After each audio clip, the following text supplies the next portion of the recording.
Bonjour à toutes et à tous et bienvenue sur Tough Sport pour notre nouvelle émission. Nous sommes aujourd'hui en compagnie d'un excellent invité, Jean-Paul Knappen, qui est économiste du sport. Jean-Paul, bonjour. Bonjour Loïc. On va évidemment parler aujourd'hui de la situation financière de nos clubs belges. La commission des licences a rendu son verdict pour la saison prochaine il y a quelques semaines. Le verdict n'est pas incroyable. Seuls 3 clubs ont obtenu leur licence pour la saison prochaine sans avoir de suivi. Il s'agit du Club de Bruges, de l'Union Saint-Gilloise et du Racing Genk. 3 autres pourraient l'être à partir du mois de septembre. C'est la Gantoise, Charleroi et Anderlecht. Jean-Paul, pourquoi est-ce qu'on a autant de clubs aujourd'hui qui sont suivis et qui doivent envoyer un suivi mensuel à cette commission? Alors on va dire qu'il y a plusieurs raisons. L'une est assez fondée, c'est bien évidemment l'application de critères. Je pense que la fédération s'inquiète, se préoccupe à raison de la situation de continuité de certains clubs. La Jupiler Pro League, c'est quand même quelque chose d'extrêmement important pour différentes raisons, notamment l'aspect social, l'aspect de vitrine. Et donc, il faut maintenir la qualité du produit. On parle de compétition et de compétitivité au niveau européen. Je pense que les spectateurs aussi attendent de pouvoir aller au stade vraiment dans une motivation profonde par rapport à l'historique qu'ils ont, l'attachement qu'ils ont à certains clubs ou à d'autres. Et donc, nécessairement, la fédération doit organiser les choses et le faire sur base de critères objectifs. Qui dit critères objectifs dit aussi application parfois stricte et sèche de certaines normes. Et malheureusement, la plupart de nos clubs sont dans des situations de rentabilité, de solvabilité extrêmement précaires. Donc, ce n'est pas non plus anodin de voir que ce que vous avez cité comme club performant économiquement, qui ne nécessite pas de suivi, sont finalement les clubs les plus performants sur le terrain. Est-ce que Donc, ça... Pardon. pardon. Et donc, il y a nécessairement un jeu. Si on est performant sur le terrain, on est plus fort au niveau financier. Et quand on a les moyens financiers, nécessairement, on peut, si on prend des bonnes mesures, si on recrute correctement, si on a une bonne formation, aller de l'avant. Et très clairement, l'exemple de Bruges et de l'Union Saint-Gilloise ces derniers temps est frappant. Est-ce que ça veut dire que tous les autres clubs dont on parlait qui sont concernés par un suivi, on a quand même l'Antwerp qui joue les Champions Playoffs, on a d'autres grosses pointures du championnat. Est-ce que ça veut dire que tous ces clubs sont vraiment en danger financièrement s'ils sont suivis? Alors, il ne faut pas les mettre tous dans le même panier, dirais-je communément. Si on prend l'exemple de l'Antwerp, il y a effectivement eu une perte colossale l'année où ils ont été champions. Donc parfois, la performance sportive se paye cash, s'il n'y a pas de continuité, s'il n'y a pas une base sérieuse au niveau management et au niveau du noyau. Pour Anderlecht, c'est un autre cas, c'est le manque de rentabilité chronique. Et donc, avec toutes les origines de ce malaise profond. Il y a d'autres clubs qui sont encore sous la vue ou sous le contrôle de la fédération pour des raisons de faiblesse financière. C'est-à-dire que leur structure financière est relativement modeste. Je pense à Saint-Tron, qui a une politique prudente, mais qui a des moyens quand même relativement mesurés. Je peux penser au Cercle de Bruges, qui est aussi relativement rentable, si on parle de bénéfices répétés. Et puis il y a des entités qui posent beaucoup plus de problèmes, comme le Standard évidemment. Est-ce que c'est inquiétant pour notre championnat, nous en tant que suiveurs du football belge, d'avoir autant de clubs qui sont dans cette situation pour diverses raisons, mais assez précaires? Ah, c'est plus qu'inquiétant évidemment, puisque en plus on a pris le parti récemment au niveau de la Ligue Pro d'étendre le nombre, alors qu'il y a de moins en moins de clubs qui sont réellement en capacité d'eux. Donc là j'ai un peu de mal à comprendre. Je peux comprendre qu'effectivement on doit donner leur chance à des clubs de division inférieure parce que la D1B est un mouroir. La plupart des clubs sont soit en perte, soit en passe d'être vendus. Et avec des difficultés effectivement de trouver un acquéreur. Il y a énormément de clubs avec des investisseurs étrangers aussi. On sait aussi que en Coupe d'Europe, les clubs belges essayent de suivre ce qui se fait dans les autres championnats, essayer de rester compétitifs. Est-ce qu'il y a une sorte d'escalade financière que la Belgique est tout simplement pas capable de suivre parce qu'elle n'a pas les rentrées suffisantes par rapport aux autres championnats? On pense aux droits télé normalement qui prennent un gros pourcentage dans certaines équipes. Est-ce que c'est impossible pour nous de suivre cette bulle et est-ce qu'il faudrait la calmer tout simplement pour ne pas avoir l'avenir de notre football en péril dans les années à venir? Ben, on pourrait le voir comme ça, hein, en se disant effectivement un peu plus de rigueur, hein, moins peut-être d'influence externe au club, notamment en termes de flux financiers, hein, avoir des vrais investisseurs qui effectivement ont une vision de long terme, mais il n'en reste pas moins que le produit doit être de qualité. Et donc là, c'est un peu l'histoire de l'œuf et de la poule, hein, donc on doit avoir des moyens financiers pour produire du jeu, mais on doit produire du jeu à un niveau compétitif effectivement européen, puisque c'est là que les enjeux financiers se situent, qui permettent de garder une certaine rentabilité. D'où la difficulté pour pas mal de comités de direction ou de conseils d'administration dans nos clubs, qui sont aussi des entreprises, hein, de faire les bons choix. Et comment justement doit faire un club pour faire les bons choix? Parce que pour rester viable économiquement, il n'y a évidemment pas que l'achat-revente de transfert, il y a tout un tas de choses autour. Comment un club peut-il créer un bon cercle économique sans spécialement s'enflammer, mais pour avoir un projet viable sur les années à venir? Ben, plusieurs piliers fondamentaux, certainement la formation, hein, avec des écoles de jeunes ou des académies qui portent réellement leur nom, hein, et puis il y a toute une série de clubs qui travaillent relativement mal, hein. Donc on est en train, dans certains clubs, de faire un modèle de joueur, hein, qui n'est pas nécessairement celui qui correspond aux attentes du marché, si je puis dire, hein. Donc des joueurs solides, rapides, mais qui n'ont pas nécessairement les qualités techniques ou la vision du jeu. On appelait ça la vista dans le temps, hein. Donc là, il y a un modèle sans doute à amender dans certains clubs. Et puis il y a cette problématique de recrutement, hein. On a l'impression qu'au-delà de 12-13 ans, les clubs se piquent leurs joueurs entre eux et ne se préoccupent absolument plus de ce qui se passe dans les clubs de division inférieure, auquel cas on passe à côté de beaucoup d'opportunités, hein. Donc là, il y a une vraie réforme à entreprendre au niveau des académies.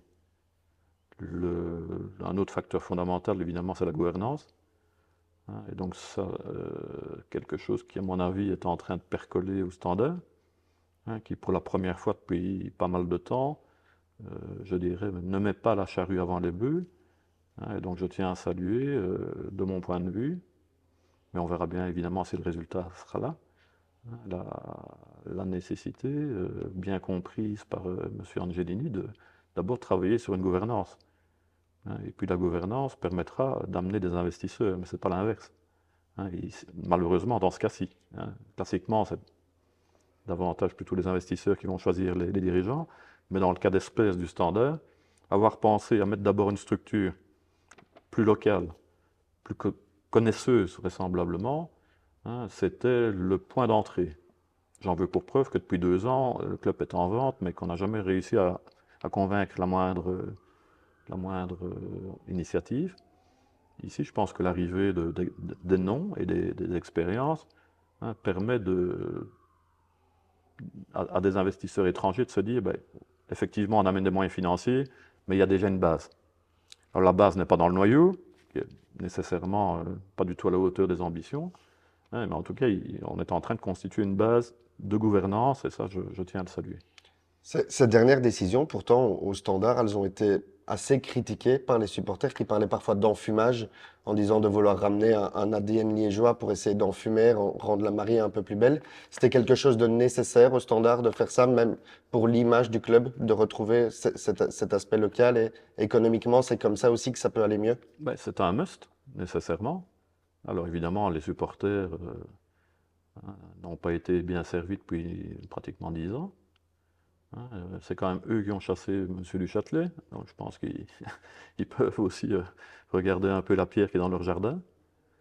Donc ils n'ont pas toujours joué le meilleur rôle. Je ne dis pas que ce sont les mêmes qu'il y a 10 ans ou 15 ans, hein, mais j'ai quand même vu une banderole lors du premier match de Guy Dizon à Malmedy, où on avait indiqué à l'entrée de Malmedy, Monsieur Duchâtelet ou Duchâtelet, tout court, ce qui est déjà une expression, voilà. Hein, si tu viens, on te tue. Hein, donc, c'est quand même pas ce qu'on a vécu avec Bruno Venanzi, ni avec les Américains, hein, qui n'avaient... Voilà, il y a eu beaucoup, beaucoup de crédits accordés à une série de personnes que, personnellement, moi, ça m'a interpellé. Et on a eu... j'ai l'impression que les supporters ont eu tellement peur que le club disparaisse qu'on a laissé un peu passer tout et n'importe quoi. Hein, et heureusement que finalement Ivan Leko a tenu le pot droit. Hein, parce que c'est remarquable qu'un entraîneur ait continué dans des conditions aussi scabreuses. Qu'est-ce qui explique finalement cette situation du Standard? Parce que quand Marc Wilmot est arrivé à la conférence de presse vendredi avec Pierre-François surtout évoquait le fait que Roland Duchâtelet, à son départ, avait reversé 20 millions de dividendes, que c'était 20 millions qui étaient sortis des caisses. Il y a aussi tout le périple 777. Qu'est-ce qui explique, dans le fond, le cheminement, la situation aussi catastrophique du Standard aujourd'hui sur le plan financier? Ben, d'une part, il y a eu une période extrêmement clé, ce que j'appellerais la main de Vormer. Puisque de ce moment-là, en fait, le Standard a complètement lâché prise. Je pense que si on refait la petite histoire, ben, voilà, hein, le Standard devait être champion, sans cette erreur d'arbitrage, et l'histoire eût été peut-être complètement différente. Si ce n'est qu'après, ils ont quand même eu quelques années pour revenir à des meilleurs niveaux, et chaque fois, ça a été très compliqué au niveau sportif, mais c'est surtout des millions et des millions de pertes financières liées à un manque de qualité du noyau, à un mauvais scouting, à un mauvais recrutement, à une masse salariale qui dépasse le chiffre d'affaires. Je ne connais pas une entreprise au monde qui survit à un schéma pareil. Hein. Imaginez un peu, votre masse salariale est supérieure à votre chiffre d'affaires. C'est le cas du Standard, c'est le cas d'autres clubs. C'est cette escalade financière qui explique, comme on le disait, qu'il y a énormément de clubs qui sont dans les difficultés aujourd'hui en Belgique. Et est-ce qu'on est dans un pays, dans un championnat où travailler plus modestement peut, sur le long terme, être bien plus rentable que de vouloir, on parlait des gros investissements du Standard qui n'ont pas payé, et puis le club se retrouve aujourd'hui dans une situation délicate. Je voulais faire le petit parallèle avec Charleroi, qui travaille beaucoup plus modestement, mais qui aujourd'hui fait des meilleurs résultats sportifs que le Standard. Est-ce que c'est ce mode de fonctionnement que les clubs un petit peu plus petits, je veux dire en dehors du G5, G6, le Standard n'en fait plus partie aujourd'hui, doivent suivre pour rester viables et espérer être compétitif? Alors peut-être d'abord dire que Charleroi n'est pas un petit club, hein, c'est même un grand club, hein, à la fois dans l'histoire et dans son mode de fonctionnement. Ce que j'aurais tendance à dire, c'est qu'on doit avoir de l'ambition, donc on ne peut pas être modeste, très clairement. Et je pense que si vous interrogez Salvatore Curaba, effectivement, il a un projet qui est extraordinaire sur papier, hein, et qu'il a besoin d'ambition pour justement vendre le projet et attirer des investisseurs, des sponsors, etc. Parce que le gap entre la RAL de cette année-ci ou de l'année précédente et la RAL qui doit grandir pour les 2 à 3 années qui viennent est énorme.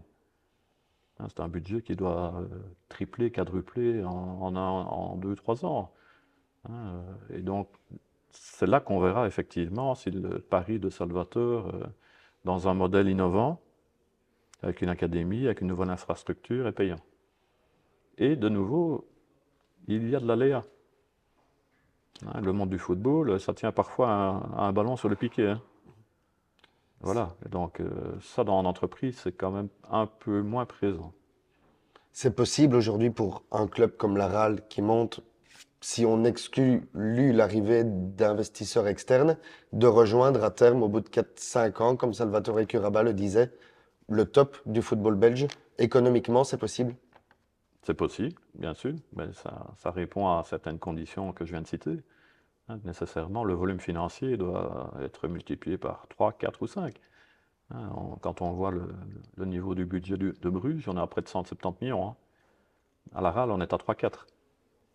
Donc, vous voyez le chemin qu'il faut poursuivre. Et de quel club, justement, est-ce qu'en Belgique, la RAL peut s'inspirer? Il y a des clubs, on le disait en début d'émission, qui travaillent mieux que d'autres, incontestablement, logiquement. Quels sont aujourd'hui les clubs chez nous qui travaillent le mieux? Et est-ce que la RAL peut essayer de suivre en partie ou totalement? Je pense que Salvatore Curaba voudra aussi faire sa manière de faire, mais quelles sont les choses à aller chercher dans les autres clubs, peut-être pour la RAL, économiquement, même sur l'extra sportif, pour grandir financièrement? Ben, malheureusement pour la RAL, c'est qu'elle se trouve à la Louvière. Hein, donc Bruges, Genk, l'Union Saint-Gilloise, ce sont quand même des bassins, hein, où il y a plus de moyens pour diverses raisons. Le tissu économique en étant un élément majeur. Et donc, avoir un club performant en Wallonie, c'est très compliqué. Là, je prends ma casquette de dirigeant du patronat wallon. Hein, donc, on ne cesse d'essayer de vivifier hein, le niveau de nos entreprises. Mais entre la Flandre et la Wallonie, il y a un écart important, hein, qui ne mettrait pas 2 ou 3 ans à être résorbé. Hein, et sans tissu économique, on ne peut rien faire. Hein, donc, j'en veux pour preuve que le Standard a été extrêmement dynamisé par la présence du bassin industriel liégeois. Même chose à Charleroi. Donc les usines ne sont plus des usines, mais à l'époque, ce sont les usines et les ouvriers qui venaient au stade. Hein, et on doit recréer des pôles. Et ça doit être des pôles industriels, ça doit être des pôles économiques et commerciaux, mais ça doit être aussi des pôles de football et de sport plus largement. En basket, voilà, on n'a pratiquement plus que 2 clubs. Hein, et si je prends tous les sports, on est quand même très très loin de la Flandre aujourd'hui. Hein, je ne parle pas de Bruxelles. Donc nécessairement, il faudra une réflexion plus générale pour vraisemblablement continuer à restructurer, à fusionner. Parce que quand je vois les ambitions de Mons et de Franc-Borin par rapport à la RAL qui est en train de grandir, et Charleroi qui veut se redéployer, moi je ne vois pas de place pour 4 clubs de haut niveau entre Charleroi et Tournai. Ça va être difficile pour le football wallon, le sport wallon, de manière générale, de équilibrer les débats ne sera pas possible en première division, mais avoir plus que 2 clubs phares. Il y a certainement de la place pour 2 ou 3 clubs entre Namur et Eupen, hein, et vraisemblablement de la même manière entre Namur et Tournai. Hein, mais au-delà de ça, oui, il y a le cas bruxellois, ben, il y a 2 clubs ennemis, quoi, hein. Mm. Voilà, il y a l'Union qui est en train d'exploser, Anderlecht qui doit se restructurer largement et certainement simplifier sa gouvernance, en tout cas la rendre plus claire. Hein, et puis le RWDM, c'est quand même un cas extrêmement interpellant par ailleurs. Mais il n'y a pas beaucoup plus de clubs que cela. Donc c'est quand même un bassin d'1,5 million d'habitants. Hein. Quand on voit justement l'Union Saint-Gilloise, l'ascension qu'ils ont connue sur les 4 dernières années, on parle évidemment, il y a aussi eu un petit apport de Brighton, mais c'est un modèle aujourd'hui véritablement, l'Union sur lequel on peut se calquer en Belgique. Ben, c'est sans doute avec Bruges le modèle économique exemplaire, avec une vraie vision économique, avec des structures d'encadrement, hein, avec une stratégie. Et puis finalement, on a toujours l'impression que ces clubs vont baisser de niveau, mais l'année suivante, ils sont encore meilleurs. Enfin, en tout cas, c'est le cas de l'Union Saint-Gilloise. On prédisait quand même beaucoup de difficultés pour cette année-ci, avec un jeune entraîneur, avec quelques stars qui, les 2 ou 3 dernières années, sont partis pour des raisons économiques et financières, vraisemblablement. Et puis, on ne peut pas garder dans un club comme l'Union des joueurs qui aspirent à aller jouer en Angleterre ou ailleurs. Hein, mais voilà, ce sont Genk, l'Union, Bruges, et vous verrez que c'est exactement les clubs qui ne sont pas hein, sous le contrôle de la fédération. Hein. Est-ce que, de manière générale, ces clubs-là ne pensent pas trop, certains clubs ne pensent pas trop à simplement l'achat-revente de joueurs en espérant on va acheter un joueur pour 1 million, on va le revendre pour 10 et c'est comme ça qu'on va faire notre beurre financièrement, mais en sous-estimant un peu aussi les autres aspects qui sont tout aussi importants pour avoir un club viable économiquement. Mais je pense pas qu'on peut raisonner en ces termes-là, mais je pense que par ailleurs, ils sont peut-être un peu plus en lien avec des agents. Hein, donc, on n'en a pas parlé, mais les agents ont une influence extrêmement importante sur le modèle économique des clubs de foot. Une trop grande affluence? Bah oui, ça c'est clair. Donc certains font même les équipes, hein, donc voilà. Et donc ce flux in-out permanent, avec des agents qui, quand ils ont placé un joueur dans un club, pensent déjà au club suivant l'année suivante, ça ne peut pas contribuer à un modèle économique pérenne. C'est un modèle dont on doit sortir pour économiquement et même sportivement faire progresser encore le football belge, sortir vraiment de cette dépendance des agents. On sait que dans certains clubs, elle est très importante ou des agents qui sont très très présents.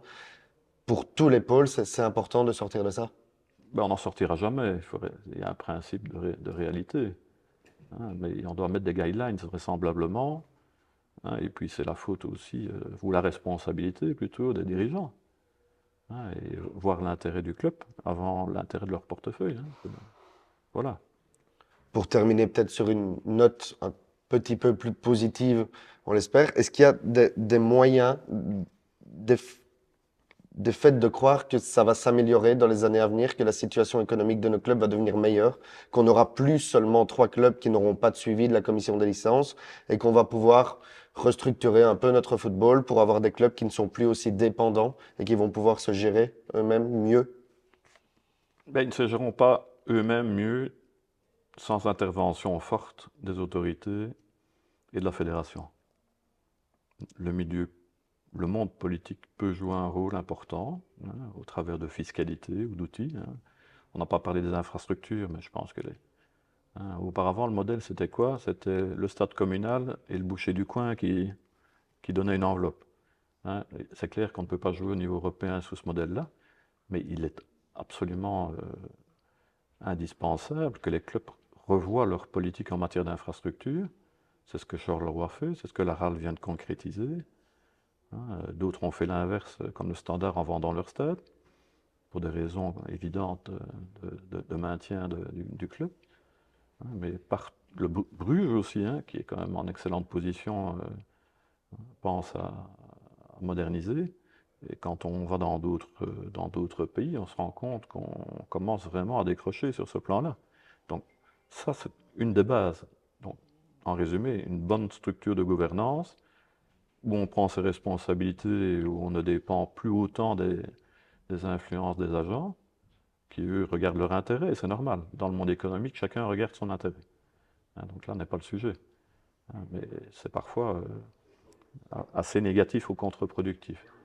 Donc la gouvernance, c'est l'élément principal, et elle doit aussi émerger de la part de la fédération, qui a été extrêmement laxiste ces dernières années, qui maintenant met en place des outils de monitoring, mais continue à accepter les lettres d'intention comme ils le font, comme ils l'ont fait.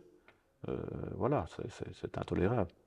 On peut pas quand on accepte une lettre d'intention d'un club qui lui-même est d'un actionnaire qui lui-même est en faillite, quand même se poser des questions. En effet. Jean-Paul Knappen, merci beaucoup pour vos éclaircissements. Quant à nous, on se retrouve très bientôt sur Top Sport pour une toute nouvelle émission. D'ici là, portez-vous bien.